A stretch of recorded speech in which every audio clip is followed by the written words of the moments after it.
estejam maravilhosamente bem. Estamos aqui hoje no segundo módulo do curso de Gestão Empresarial FATEC Prudente.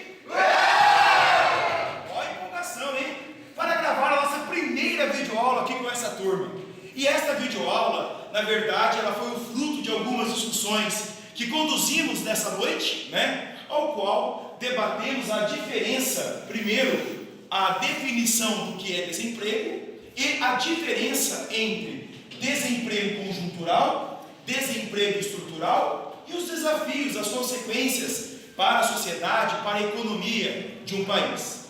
Primeira questão, gente, define-se por desemprego como a condição em que o indivíduo, enquadrado como população economicamente ativa, o que é isso? São aquelas pessoas que estão em condições de saúde e em idade apta a exercer atividade profissional, certo? Então o desemprego vai se caracterizar quando eu tenho uma população, um indivíduo ou um conjunto de indivíduos enquadrados em população economicamente ativa que não está desempenhando atividade econômica produtiva, mas não por uma questão de opção, mas por uma questão de não ter encontrado trabalho, seja trabalho formal, seja trabalho informal, certo? Mas diante desse cenário, surge a seguinte ramificação: qual é a diferença entre desemprego conjuntural e desemprego estrutural? O desemprego conjuntural é a condição em que o indivíduo e ou o coletivo de indivíduos encontram-se desempregados justamente porque a economia não abre postos de trabalho suficientemente para atender toda a demanda. Logo, independente se eu tenho ou não pessoas com qualificação profissional, pessoas com uma boa mão de obra qualificada, tá? Eu não vou ter o que? Trabalho, certo? Isso é o chamado desemprego conjuntural.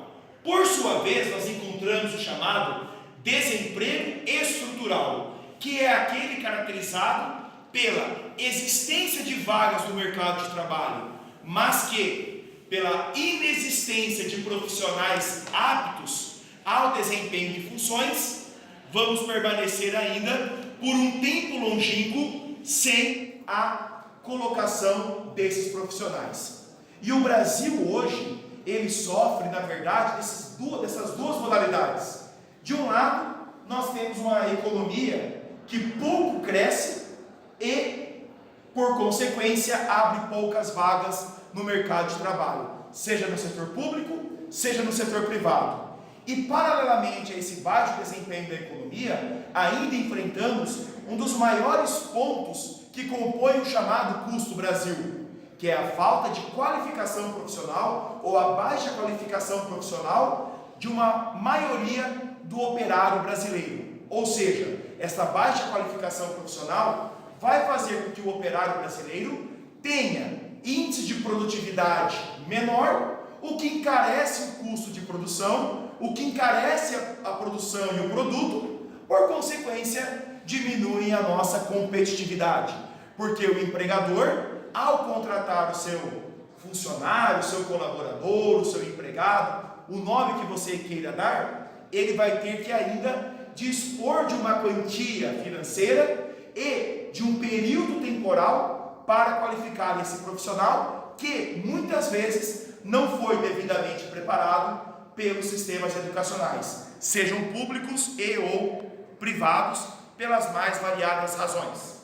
E a consequência disso, né, como nós já falamos, é essa perpetuação de índice de desemprego absurdamente alto, de uma economia muito pouco competitiva e que, ao longo dos anos, sucessivamente vem perdendo os chamados, entre aspas, booms da economia internacional. Enquanto o Chile, enquanto China, enquanto Estados Unidos, enquanto México vem apresentando indicadores de crescimento econômico substanciais, reduções na taxa de desemprego, o Brasil ainda permanece patinando com resultados de crescimento negativo do PIB, ou então, quando eles são positivos, muito raramente atingindo a casa de 2%.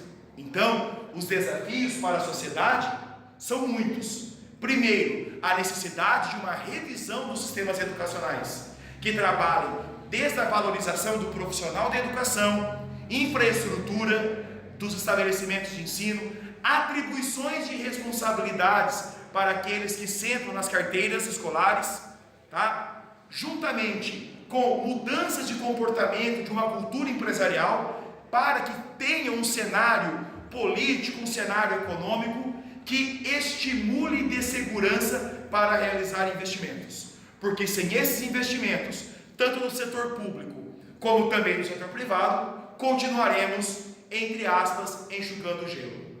Aqui eu quero parafrasear um profissional chamado Giancarlo Betti, também conhecido como Panda, né? Um dos fundadores aí, um dos profissionais que participaram da fundação da Azul e um dos maiores nomes de gestão do Brasil e até mesmo do mundo, né? E que o Panda, ele diz que o Brasil é um dos países mais desperdiçados do mundo. As potencialidades nossas são enormes em termos de dimensão territorial, em termos de população, em termos de criatividade da população.